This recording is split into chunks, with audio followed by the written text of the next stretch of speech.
एक अंदरूनी का होती बीमारी, बाहर से जो बीमारी होती है, जैसे कि मलेरिया हो गया, टाइफाइड हो गया, चिकनगुनिया हो गया, स्वाइन फ्लू हो गया, या कोई भी बीमारी हो, उसके लिए आप एलोपैथिक डॉक्टर के पास जाते हो।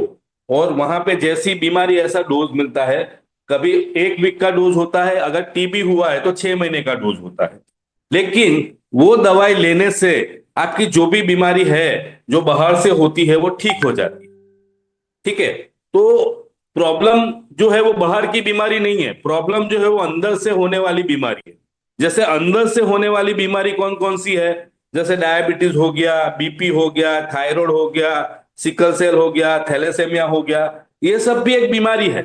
लेकिन ये जब भी बीमारी होती है और हम डॉक्टर को पूछते हैं कि हमारी दवाई कब तक लेनी है हमको, तो डॉक्टर बोलते हैं आप जिंदा रहोगे तब तक। तो जहां हमारा दिमाग बंद होता है ना, तो वहां पे एक वर्ग है जिसे बोलते हैं साइंटिस्ट, उनका दिमाग शुरू होता है। उन्होंने सोचा कि एक बीमारी है जो दवाई लेने से ठीक हो जाती है, और जो दूसरी बीमारी है वो ठीक नहीं होती है। तो उसका होने का कारण क्या? तो उसके लिए साइंटिस्टों ने हमारी जो शरीर की रचना है उस पर रिसर्च किया। तो हमारी जो शरीर, हमारा जो बॉडी है ना, वो ट्रिलियन ऑफ सेल से बना है। ठीक है, असंख्य कोषों से बना हुआ है, अनलिमिटेड कोषों से बना हुआ है। ठीक है। बहुत सारे कोष इकट्ठा होकर टिश्यू बनते हैं, बहुत सारे टिश्यू इकट्ठा होकर मसल्स बनता है, बहुत सारे मसल्स इकट्ठा होकर ऑर्गन बनते हैं, और बहुत सारे ऑर्गन इकट्ठा होकर सिस्टम बनता है, और सिस्टम बहुत सारी इकट्ठा होकर पूरी बॉडी बनती है। ठीक है। ये पूरा हमारा बॉडी का ढांचा है। और बॉडी के ढांचे में मेन जो है वो सेल होते हैं। अभी सेल तो बहुत सारे प्रकार के होते हैं, लेकिन सेल के भी मेजर 2 प्रकार है। जिस तरह से बीमारी के 2 प्रकार है, उसी तरह से हमारे जो सेल है उसके जो मुख्य 2 पार्ट है। एक होता है जनरल सेल, और दूसरा होता है स्पेशल सेल। अभी जनरल सेल की बात करूं, तो जनरल सेल रोज हमारी बॉडी में हजारों लाखों करोड़ों में पैदा होते हैं, और रोज ही हजारों लाखों करोड़ों में मर जाते हैं। जैसे जैसी हमारी उम्र बढ़ती है, तो सेल पैदा कम होते हैं और मरते ज्यादा है। आफ्टर 40 सेल कम पैदा होते हैं, मरते ज्यादा है। इसीलिए जो 20 साल की उम्र में हम कर सकते हैं, 40 साल की उम्र में हम नहीं कर सकते। इसे बोलते हैं एजिंग प्रोसेस, जिसमें हर इंसान को इसको क्रॉस होना पड़ता है। ठीक है। तो प्रॉब्लम जो है वो जनरल सेल नहीं है, क्योंकि जनरल सेल तो रोज पैदा होता है, रोज मर जाता है। ठीक है। मगर दूसरा जो सेल है, जिसे बोला जाता है स्पेशलाइज सेल, जैसे उसका नाम स्पेशल है, तो वैसे उसका काम भी स्पेशल है। स्पेशलाइज सेल का काम होता है स्पेशल ऑर्गन बनाना। जैसे कि हमारी आंख जो है वो ऑप्टिक सेल से बनी है, तो उसके जो डॉक्टर है उसे हम ऑप्थर्मल कहते हैं। हमारा जो हार्ट है ना, वो कार्डियक सेल से बना है, तो उसके जो डॉक्टर है ना उसे हम कार्डियोलॉजिस्ट बोलते हैं। हमारी जो किडनी बनी है वो नेफ्रॉन से बनी है, तो इसको डॉक्टर को हम नेफ्रोलॉजिस्ट बोलते हैं। हमारा जो पेंक्रियास है वो बीटा सेल से बना है, तो उसके डॉक्टर को हम बीटोलॉजिस्ट बोलते हैं। हमारा जो ब्रेन है वो न्यूरॉन सेल से बना है, तो उसके जो डॉक्टर है उसको न्यूरोलॉजिस्ट बोलते हैं। हमारी जो स्किन है वो डर्मल सेल से बनी है, तो उसके डॉक्टर को हम डर्मेटोलॉजिस्ट बोलते हैं। तो कहने का मतलब स्पेशल सेल जो नाम दिया गया है, वैसे उसका काम है स्पेशल ऑर्गन बनाना, और उसके मुताबिक ही डॉक्टरों का नाम भी है। ठीक है। तो स्पेशल सेल की जो प्रवृत्ति होती है, उसकी जो गुण होता है, उसका गुण ये है कि वो एक बार मर गया तो वो फिर से पैदा नहीं होता है। इसीलिए स्पेशल सेल रिलेटेड जो भी प्रॉब्लम है, उसमें अगर डॉक्टर को आप पूछोगे तो मुझे ये दवाई कब लेनी है, कब तक लेनी है, तो वो बोलेगा लाइफ टाइम। अभी मैं खुद साइंस पढ़ा हुआ हूं और डॉक्टर भी साइंस पढ़े हुए हैं, तो वो जो बोल रहे हैं बिल्कुल सही बोल रहे हैं, वो गलत नहीं बोल रहे। और मैं कभी भी एलोपैथिक के खिलाफ नहीं हूं। ठीक है। इमरजेंसी में एलोपैथिक ही काम लगता है। ठीक है। तो जो भी डॉक्टर और हम लोग साइंस पढ़े तो साइंस में ऐसा ही लिखा गया है, जो स्पेशल सेल है एक बार मर गया तो फिर से पैदा नहीं होता है। इसीलिए कभी भी किसी की डायबिटीज, बीपी, थायराइड, ये सब गोली होती है, उसका डोज दिन ब दिन बढ़ता जाता है, कम नहीं होता है। ठीक है। कभी भी किसी को भी डायबिटीज, बीपी, थायराइड वो ठीक नहीं होता है। वो 100% बात सही है। ठीक है। अभी जैसे मैंने पहले भी बोला और अभी भी बोल रहा हूं, जहां हमारा दिमाग बंद होता है ना, तो वहां एक वर्ग है जिससे बोलता है साइंटिस्ट। वो उन्होंने उन्होंने सोचा कि ये जो जनरल सेल है और जो स्पेशल सेल है, वो हमारी बॉडी में किसी ने डाला नहीं है। हम जब पैदा हुए तो उसे लेके ही पैदा हुए। एम आई राइट और रॉन्ग? तो उन्होंने रिसर्च किया कि हमारा जन्म कैसे हुआ। तो हमारा जन्म कैसे होता है कि माता और पिता का फ्यूजन होता है, और माता के गर्भ के अंदर हम एक सेल थे, माइक्रो सेल, जो माइक्रोस्कोप से भी हम देख नहीं सकते थे। ठीक है। और सेल की प्रवृत्ति होती है मल्टीप्लाई करना, 1 से 2, 2 से 4, 4 से 8। धीरे धीरे होता क्या है, माता के गर्भ में एक कोष का गोला बनता है। ठीक है। और ये जो कोष का गोला है, हमने कभी देखा है कि 9 महीने के बाद माता के गर्भ से कोष का गोला बाहर निकला? ऐसा कभी नहीं होता है। 9 महीने के बाद एक ब्यूटीफुल बेबी निकलता है, चाहे वो मेल हो चाहे वो फीमेल हो। ठीक है। और उनके 99% ऑर्गन जो होते हैं वो होते हैं। तो जो भी प्रक्रिया हुई हमारा जन्म होने में, सेल से लेके हमारे जन्म होने में, वो सब कुछ कहाँ हुआ? वो कोष के गोले गोले में, जब जो हमारे माता के गर्भ में 9 महीना होता है। तो साइंटिस्टों ने वो गोला जो होते हैं उसको बोला जाता है साइंटिफिकल भाषा में जाइगोट। तो उस पर रिसर्च किया, वो जाइगोट पे रिसर्च किया कि ऐसा अंदर क्या हुआ कि बच्चे की आंख बन गई, बच्चे के कान बन गए, बच्चे के हाथ बन गए, बच्चे के पैर बन गए। सब कुछ बनता है वो कोष के गोले में ही बनता है। ठीक है। तो उसमें रिसर्च किया गया तो वहां पे 2 प्रकार के होते थे सेल, टोटीपोटेंट और प्लूरीपोटेंट। जो प्लूरीपोटेंट सेल थे वो खुद को जनरल सेल में भी कन्वर्ट कर सकते थे और स्पेशल सेल में भी कन्वर्ट कर सकते थे। जो सेल खुद को जनरल सेल में भी कन्वर्ट कर सके और स्पेशल सेल में भी कन्वर्ट कर सके, उसे बोला जाता है स्टेम सेल। वैज्ञानिकों को पता चल गया कि हमारे जो मुख्य सेल है, जिससे जनरल सेल भी बनते हैं और स्पेशल सेल भी बनते हैं, उसे स्टेम सेल बोला जाता है। तो उन्होंने निष्कर्ष ऐसा निकाला, अगर हमको स्टेम सेल मिल जाए तो हमारी जो लाइलाज बीमारी है उसे हम ठीक कर सकते हैं। तो उसके लिए साइंटिस्टों ने सबसे पहला क्वेश्चन ये था कि स्टेम सेल मिलेगा कहां पे। तो स्टेम सेल जो जीवित लोग हैं उस पे मिलता है, और जिनके अलग अलग अवयवों के अलग अलग काम होते हैं। ठीक है। तो ऐसे इस दुनिया में 3 लोग हैं, जैसे ह्यूमन, हम लोग, जिसमें हमारे अलग अलग अवयव है और अलग अलग अवयवों के अलग अलग काम है। वैसे ही एनिमल है, उनके भी अलग अलग अवयव है और उनके भी अलग अलग काम है। वैसे ही तीसरी प्रजाति है जिसे बोलते हैं प्लांट, वनस्पति। हमारे इंडिया के ही साइंटिस्ट जगदीश चंद्र बोस ने डिक्लेयर किया था कि वनस्पति भी एक सजीव है। ठीक है। तो दुनिया में 3 प्रकार के स्टेम सेल मिलते हैं, एक ह्यूमन स्टेम सेल, ठीक है, दूसरा एनिमल स्टेम सेल, और तीसरा प्लांट स्टेम सेल। ठीक है।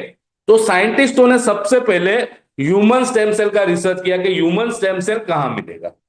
तो हम सबको पता है कि जब हमारा जन्म होता है तो जन्म होने के बाद तुरंत डॉक्टर, जो हमारी नाल होती है, क्योंकि 9 महीने तक हमको जो पोषक तत्व मिलते हैं, वो माता जो भी खाना खाती है, पानी पीती है, दूध पीती है, उसका जो पूरा पोषक हमको नाली के द्वारा मिलता है, गर्भनाल के द्वारा। ठीक है। तो सबसे पहले डॉक्टर वो गर्भनाल को काटते हैं।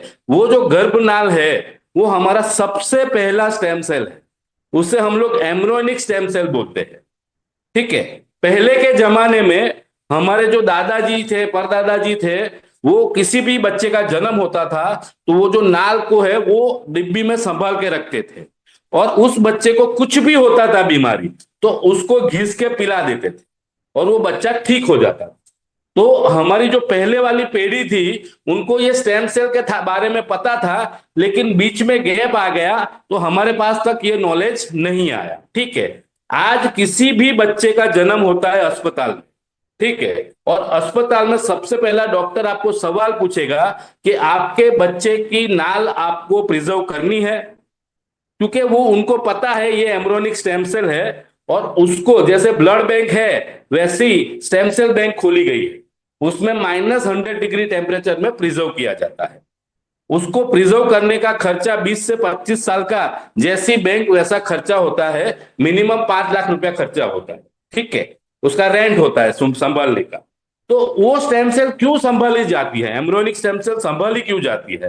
तो संभालने का मेन कारण क्या है कि अगर मान लो कि जिस बच्चे की वो नाल है, उनको इन फ्यूचर कोई भी डिजीज हुआ, जैसे मान लो कि उसके आंख में कोई प्रॉब्लम हुआ, तो क्या होता है, वहां से सेल को कल्चर कल्टीवेट करके इम्प्लांट करते हैं, वहां से सेल को लेते हैं, फिर कल्चर करते हैं, कल्टीवेट करते हैं, फिर इम्प्लांट करते हैं, तो उनकी आंख जो है वो नई बन जाती है। ठीक है, अगर किसी को हार्ट की तकलीफ है तो नया हार्ट बन जाएगा, लीवर की तकलीफ है तो नया लीवर बन जाएगा, किडनी की तकलीफ है तो किडनी नई बन जाएगी। कहने का मतलब पूरी बॉडी में कोई भी ऑर्गन डैमेज होता है तो वहां से सेल को लेके कल्चर कल्टीवेट करके इम्प्लांट किया जाए तो पूरे ऑर्गन नए बन सकते हैं। लेकिन इसके लिए सबसे पहले हमारे पास नाल होनी चाहिए, और नाल होने के बाद भी उसको -100 डिग्री टेम्परेचर में प्रिजर्व करना पड़ता है। ठीक है, और उसका जो कल्चर कल्टीवेट और इम्प्लांट का जो खर्चा होता है, वो जैसा ऑर्गन वैसा खर्चा होता है, जो आम इंसान एफोर्ड नहीं कर सकता। तो साइंटिस्टों ने देखा कि भाई ये स्टेम सेल कारगर तो है, लेकिन हर इंसान इसे एफोर्ड नहीं कर सकते। तो उन्होंने फर्दर रिसर्च किया कि अगर किसी के, क्योंकि ज्यादातर लोगों के पास गर्भ की नाल है नहीं, तो अगर नाल नहीं है तो स्टेम सेल कहां से मिलेगा? तो जैसे ही बच्चे का जन्म होता है, नाल को काट देते हैं, उसके बाद सर्टेन टाइम तक सभी स्टेम सेल एक्टिव होते हैं, और उसके सर्टेन टाइम बाद कुछ स्टेम सेल जो है डॉर्मेंट फॉर्म में चले जाते हैं और कुछ स्टेम सेल एक्टिव फॉर्म में होते हैं। डॉर्मेंट फॉर्म यानी कुंभकर्ण के जैसे सो जाता है, जैसे हमारा मोबाइल चालू है, ठीक है, लेकिन उसकी बैटरी खत्म हो गई तो उसे चार्ज करोगे तभी चालू होगा, वैसे ही डॉर्मेंट फॉर्म में स्टेम सेल हमारी बॉडी में अवेलेबल होते हैं। ठीक है, और कई स्टेम सेल 24/7 एक्टिव होते हैं। जैसे हम अगर हमारे बाल काटते हैं तो हमारे बाल वापिस आ जाते हैं, तो कहने का मतलब हमारे जो बाल के जो स्टेम सेल है वो 24/7 एक्टिव होते हैं। ठीक है, अगर हम हमारे नाखून काटते हैं तो नाखून नए आ जाते हैं, इसका मतलब हमारे नाखून के जो स्टेम सेल है वो भी 24/7 एक्टिव होते हैं। अगर हमारी स्किन छिल जाए या फिर जल जाए तो वो भी नहीं आ जाती है। तो कहने का मतलब हमारी जो स्किन के स्टेम सेल भी है वो 24/7 एक्टिव होते हैं। ठीक है, तो वो स्टेम सेल एक्टिव होते हैं, और बाकी के स्टेम सेल डॉर्मेंट फॉर्म में हमारी बॉडी में होते हैं। हमारी जो टमी होती है, ठीक है, उसमें जो चर्बी है उसमें स्टेम सेल होते हैं, और हमारे बोन मैरो एटोप्सी है वहां पे भी स्टेम सेल होते हैं। लेकिन वहां से अगर हमको स्टेम सेल डिराइव करना है तो वो बहुत ही पेनफुल है। ठीक है, और अगर हमने स्टेम सेल डिराइव भी कर लिया और उसको फिर से कल्चर कल्टीवेट और इम्प्लांट तो करना ही पड़ेगा, जो जैसा ऑर्गन वैसा खर्चा, तो हर इंसान एफर्ट नहीं कर पाएगा। तो इसीलिए साइंटिस्टों ने सोचा कि ये जो ह्यूमन स्टेम सेल है वो कारगर तो है, लेकिन हर इंसान के लिए नहीं है। तो उन्होंने रिसर्च किया एनिमल स्टेम सेल। ठीक है, तो एनिमल की बात करें तो हम लोग सीधे चलते हैं, इंसान जो है वो सीधा चलता है, एनिमल जो है वो टेढ़ा चलता है। तो एनिमल हमारे लिए फॉरेन बॉडी हो गया। ठीक है, तो उसका जो स्टेम सेल है वो इंटेक नहीं कर सकते, हमारा बॉडी जो है उसे एक्सेप्ट नहीं करता।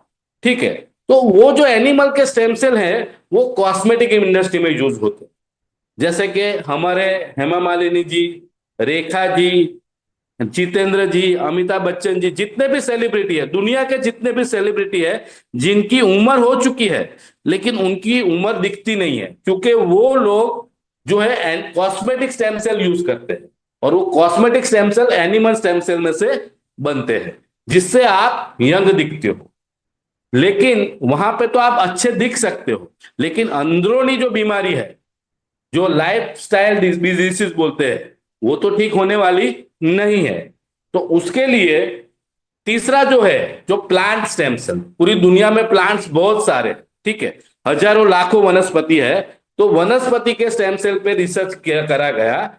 डॉक्टर फ्रेड जूली स्विट्जरलैंड के साइंटिस्ट है, और वो मिबिल बायोकेमिस्ट्री दुनिया की सेकंड लार्जेस्ट लैब है, आप गूगल कर सकते हो। डॉक्टर फ्रेड जूली जो है उन्होंने 15 साल रिसर्च किया, और 15 साल रिसर्च करने के बाद दो स्टेम सेल डिराइव किए जो हमारी बॉडी के साथ मैच होते थे। एक का नाम था मालस डोमेस्टिका, दूसरे का नाम था सोलर वाइटिस। अभी मालस डोमेस्टिका वो बॉटनिकल नेम है, सोलर वाइटिस वो भी बॉटनिकल नेम है। मालस डोमेस्टिका यानी ग्रीन एप्पल, एंड सोलर वाइटिस यानी काली द्राक्ष। ठीक है, अभी मैं बोलूंगा कि ग्रीन एप्पल और काली द्राक्ष तो वो तो इंडिया में भी मिलता है। ठीक है, तो लोग बोलेंगे हमको ग्रीन एप्पल और काली द्राक्ष खाना चाहिए।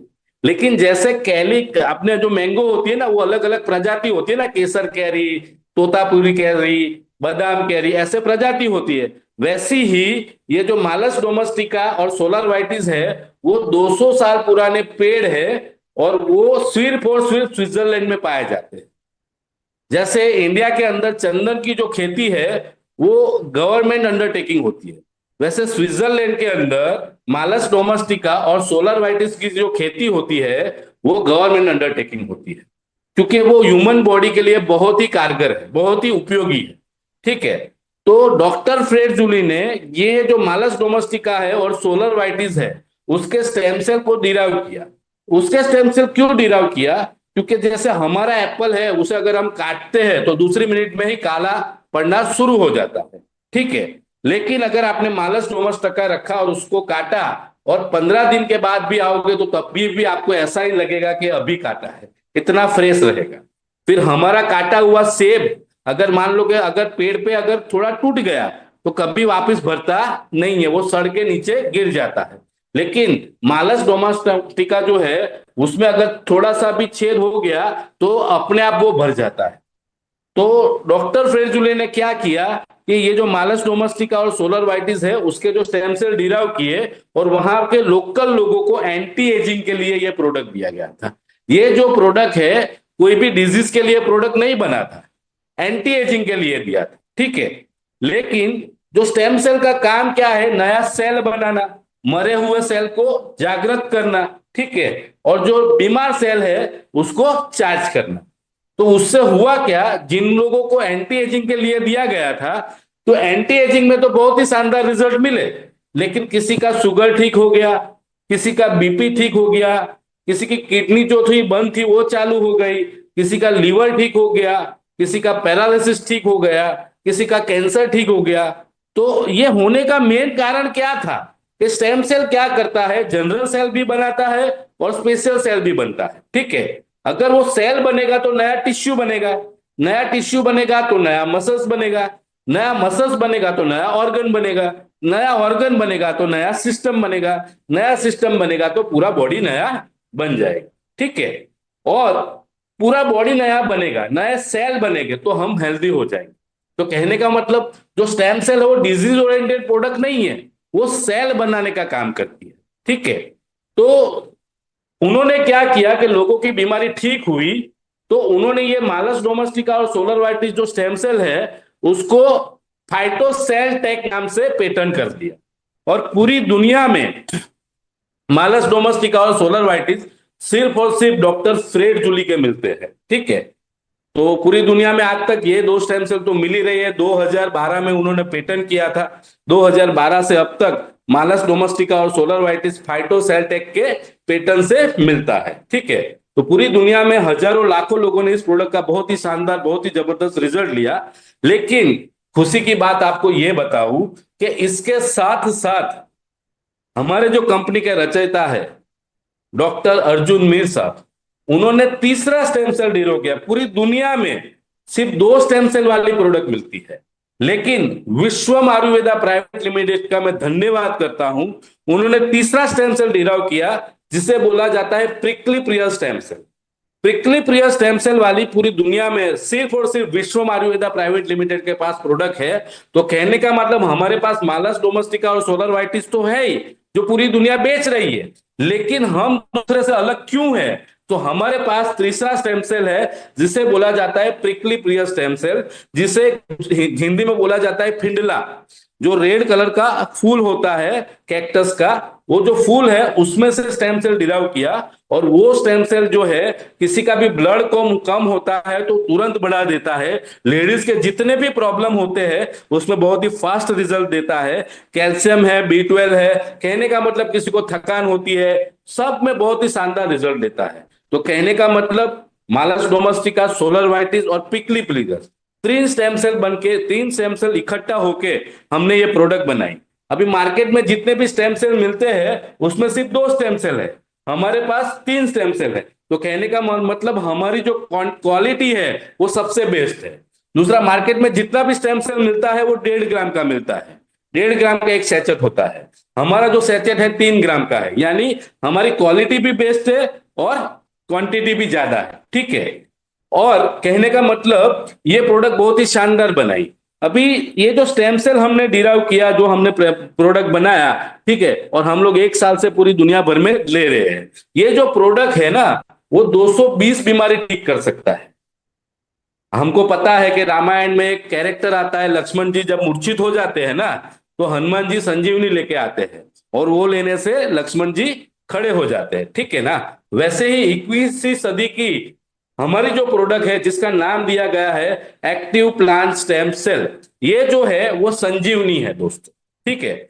और जैसे ये प्रोडक्ट यूनिक है, 220 बीमारी में काम लगती है, वैसे इसको लेने का तरीका जो है वो यूनिक है। मार्केट में जितने भी प्रोडक्ट हम लेते हैं ना, तो गोली को आपने निगलते हैं या फिर लिक्विड को देते हैं। ठीक है। उससे होता क्या है, वो हमारे पाचन तंत्र में जाएगा, डिजोल्व होगा और 4-5 घंटे के बाद हमको रिजल्ट देगा। लेकिन हमारा जो स्टेम सेल है उसे हम सबलिंगुअल लेना होता है। सबलिंगुअल यानी कि जीभ के नीचे रखना होता है। ठीक है। आपको पता हो, किसी को भी अटैक आता है ना, तो सॉर्बिटेट नाम की गोली जीभ के नीचे रखना होता है।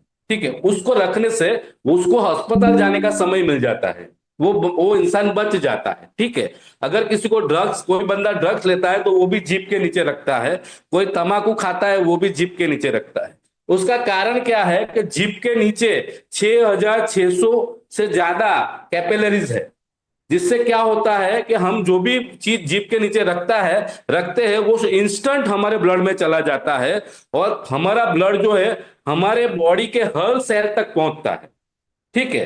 तो वो हमारे पूरी बॉडी को स्कैन करता है और पूरी बॉडी को स्कैन करके जहां जहां डैमेज है वहां पे जाके काम करेगा। ठीक है। अगर आंख का सेल, ऑप्टिक सेल डैमेज है तो नया ऑप्टिक सेल बनाएगा और नई आंख बनाएगा। अगर मान लो किसी का हार्ट की तकलीफ है तो नया कार्डियक सेल बनाएगा। ठीक है। अगर किडनी की तकलीफ है तो नया नेफ्रॉन सेल बनाएगा। और सेल का काम है, अगर वो एक बार बन गया तो वो मल्टीप्लाई होगा तो नया ऑर्गन बन जाएगा। लेकिन ये जो सेल बनने की प्रक्रिया है उसमें 90 दिन सेल बनने में लगता है और उसको मैच्योर होने में दूसरा 90 दिन, यानी कि 180 डेज की पूरी साइकिल होती है। इसीलिए हम लोग बोलते हैं कि जो स्टेम सेल प्रोडक्ट है वो आपको कम से कम 6 महीना लेना है। पहले महीने 20% रिजल्ट मिलेगा, लेकिन आपको अच्छा रिजल्ट चाहिए तो मिनिमम 6 महीना लेना होता है। ठीक है। अभी ये जो प्रोडक्ट है डिजीज ओरिएंटेड नहीं है। अगर हमने एलोपैथिक दवाई ली तो डायबिटीज की दवाई अलग, बीपी की दवाई अलग, थायराइड की दवाई अलग। ये कोई, कहने का मतलब ये दवाई है ही नहीं, ये एक स्टेम सेल है, वो भी वनस्पति के स्टेम सेल है और 100% नेचुरल है, जीरो साइड इफेक्ट है इसके। 1 दिन के बच्चे को भी दे सकते हो, 100 साल के चाचा चाची को भी दे सकते हो और प्रेग्नेंट लेडीज को भी दे सकते हो, और 100% नेचुरल प्रोडक्ट है दोस्तों। ठीक है। और इसे जो बीमार आदमी है वो लेगा तो उसकी बीमारी ठीक होगा, और अगर जो बंदा स्वस्थ है अगर वो प्रोडक्ट लेगा तो वो कभी भी बीमार नहीं होगा। बोला जाता है ना, prevention is better than cure. अगर हम बीमार ही ना हो वो अच्छा है, बीमार होने के बाद प्रोडक्ट लेना इससे अच्छा है हम प्रोडक्ट लेंगे तो हम बीमारी नहीं होंगे। ठीक है। इससे 220 से ज्यादा बीमारी ठीक हो सकती है और हमने 2014 से अभी तक बहुत सारे रिजल्ट लिए हैं। ठीक है। तो कहने का मतलब ये प्रोडक्ट बहुत ही शानदार, बहुत ही जबरदस्त प्रोडक्ट है। अभी मेरे को जब ये प्रोडक्ट बताया गया था तो मैंने सबसे पहले ये सवाल पूछा था कि ये जो प्रोडक्ट है वो वनस्पति के स्टेम सेल है और हम तो ह्यूमन हैं, हम तो इंसान हैं, तो हमारी बॉडी में कैसे काम करेगा। तो उसका मेन कारण क्या है कि ये जो स्टेम सेल है हमारी बॉडी में जाके एपिजेनेटिकल फैक्टर के द्वारा हमारे बॉडी में जो स्टेम सेल डोरमेट फॉर्म में पड़े हैं उसको एक्टिव करने का काम करते हैं। जैसे हमारा मोबाइल डिस्चार्ज हो जाता है तो चार्जर लगाना पड़ता है, वैसे ही हमारी बॉडी में जो डोरमेट पड़े हुए स्टेम सेल है उसको चार्ज करने का हमारा प्रोडक्ट जो है एक्टिव प्लांट स्टेम सेल करता है। अगर वो चार्ज हो गया तो स्टेम सेल चार्ज हो गया तो स्टेम सेल का काम ही है जनरल सेल भी बनाना और स्पेशल सेल भी बनाना, ठीक है। और स्टेम सेल चार्ज होने से जनरल सेल भी बनेंगे और स्पेशल सेल भी बनेंगे। जो सेल मर गए हैं वो एक्टिव होंगे, जो डैमेज है वो चार्ज हो जाएंगे और नए सेल बनेंगे, जिससे नए सेल बनेंगे, नए सेल बनने से नए टिश्यू बनेंगे, नए टिश्यू बनने से नया मसल्स बनेगा, नया मसल्स बनने से नया ऑर्गन बनेगा, नए ऑर्गन बनने से नई सिस्टम बनेगी, नई सिस्टम बनने से पूरा बॉडी नया बनेगा, ठीक है। तो ये प्रोडक्ट जो हमारी जो प्रोडक्ट है बहुत ही शानदार, बहुत ही जबरदस्त, और पूरी दुनिया में 3 स्टेम सेल वाली एक ही प्रोडक्ट है, एक्टिव प्लांट स्टेम सेल। और पिछले 6.5 महीने से मैं लोगों को दे रहा हूं, कई सारे लोगों के रिजल्ट लिए हैं मैंने, ठीक है। फिर भी हम दावा नहीं करते क्योंकि ये कोई मेडिसिन नहीं है। कोई भी बोले तो हम लोग ये नहीं बोलते ये जो है वो प्लांट स्टेम सेल है। हम कभी भी किसी भी बीमारी में दावा नहीं करते, ठीक है। मगर हमने कई सारे रिजल्ट लिए हैं, कई सारे लोगों की पथरी निकल गई है, कई सारे लोगों को कैंसर में ठीक हुआ है, कई सारे लोग जो पैरालिसिस वाले हैं वो चलते हो चुके हैं, ठीक है। कई सारे लोगों की पाइल्स की प्रॉब्लम दूर हुई है और हजारों रिजल्ट, हजारों टेस्टिमोनीज हमारे पास है। तो ये एक हमारे पास संजीवनी प्रोडक्ट है। जो इंसान हेल्दी है उसे भी ये प्रोडक्ट लेना चाहिए और जो इंसान बीमार है इसे भी ये प्रोडक्ट लेना है। हेल्दी इंसान लेगा तो क्योंकि आज हम पानी खराब पी रहे हैं, खाना खराब खा रहे हैं, हवा खराब है, सब कुछ खराब है। तो अगर हम लेंगे तो हम फ्यूचर में बीमार नहीं होंगे, और जो लोग बीमार है वो लेंगे तो उनकी हेल्थ अच्छी होगी, क्योंकि ये 21वीं सदी की संजीवनी है दोस्तों। तो बहुत ही शानदार, बहुत ही जबरदस्त प्रोडक्ट है। और इसके साथ हमारे पास दूसरे और 2 प्रोडक्ट है, ठीक है। एक का नाम है एक्टिव ऑर्थो की, जो भी बॉडी पेन रिलेटेड प्रॉब्लम है उसमें बहुत ही शानदार, बहुत ही जबरदस्त रिजल्ट है। और दूसरा एक्टिव पावर, जो जो मेन के लिए जो प्रॉब्लम होता है पुरुष के लिए, उसके लिए प्रोडक्ट बनाया गया है। वो विश्व आयुर्वेदा पिछले 1 साल से काम कर रहे हैं और 1 साल के अंदर 1.5 लाख से ज्यादा लोग हमारे प्रोडक्ट खुश यूज कर रहे हैं। और तकरीबन 80 से 90% लोगों को उनकी जो हेल्थ की समस्या है वो हमारे प्रोडक्ट से ठीक हुई है। तो हम सब एक आज से निर्णय लेके घर घर विश्वम, घर घर विश्वम करके घर घर हम स्टेम सेल पहुंचाएंगे और हर घर से हम बीमारी ठीक करेंगे। और घर घर से बीमारी ठीक करेंगे तो हमारा जो डायरेक्ट सेलिंग का जो प्लान है उससे घर घर से हम बेरोजगारी भी दूर करेंगे। तो ये हमारा प्रेजेंटेशन था स्टेम सेल थेरेपी पे। सर